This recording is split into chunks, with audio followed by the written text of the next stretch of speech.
I'm John Flannery. I'm not a magician, but I have had prosecutors say that at a trial I did tricks. Well, you know what my tricks are? My tricks are hard work.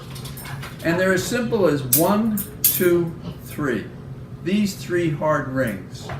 And I can turn these 2 rings into 2 joined together. And with this other ring, as simple as 1, 2, 3, I can pass it over these 2 rings until all 3 are joined together. And at a trial, the trick isn't misdirection. It is taking the evidence on the witness stand you created during the trial and pointing to the prosecution and say, you failed your burden. That's the trick we do as lawyers. This is the trick prosecutors do, misdirection.